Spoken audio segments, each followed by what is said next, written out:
उन्होंने अपना मंतव्य दिया, अपना पक्ष रखा।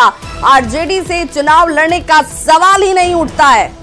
आरजेडी के साथ जाने की खबरें पूरी तरह से अफवाह हैं। मैं भारतीय जनता पार्टी का कार्यकर्ता हूं और अभी वही हूं। पिछले 10 साल से बीजेपी के लिए मैं सोचता हूं हर हाल में इस बार चुनाव जरूर लड़ूंगा। ये उन्होंने जरूर कहा कि भाई चाहे परिस्थिति जो भी हो, जैसी भी हो, चुनाव तो मैं जरूर लड़ूंगा।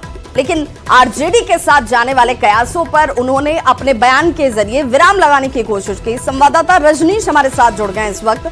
रजनीश, हाल के दिनों में जैसे ही आसनसोल सीट से चुनाव नहीं लड़ने की बात पवन सिंह कहते नजर आए, उसके बाद चर्चा ये शुरू हो गई कि कहीं आरजेडी के संपर्क में तो नहीं है, आरजेडी से तो वो नहीं चुनाव लड़ेंगे।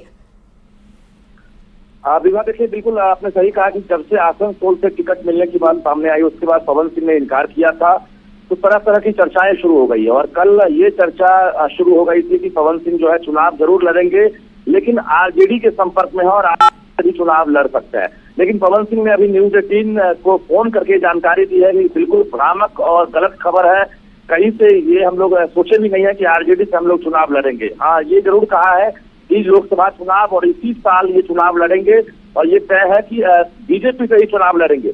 लेकिन अब कहां से लड़ेंगे पवन सिंह अभी क्लियर नहीं बता रहे हैं। बोल रहे हैं कि पार्टी के जो आला कमान है उनके संपर्क में है और बीजेपी ने अभी इनकार नहीं किया है। बीजेपी जब इनकार करेगी उसके बाद जो है पवन सिंह खुद फैसला लेंगे। लेकिन उन्होंने न्यूज 18 के जरिए साफ कहा है कि आरजेडी से जो चर्चा है कि पवन सिंह चुनाव लड़ेंगे, बिल्कुल भ्रामक और गलत खबर है और पवन सिंह जो है चुनाव की तैयारी में जुट गए हैं। हालांकि चर्चा ये भी है कि पवन सिंह आरा सीट को लेकर दावेदारी करते नजर आ रहे हैं, लेकिन अब तक बीजेपी में बात नहीं बनी है। शाम तक इंतजार करना होगा कि आखिर बीजेपी का फैसला क्या है और पवन सिंह का फैसला क्या है। दीवा, बहुत बहुत शुक्रिया रजनी से तमाम जानकारी के लिए।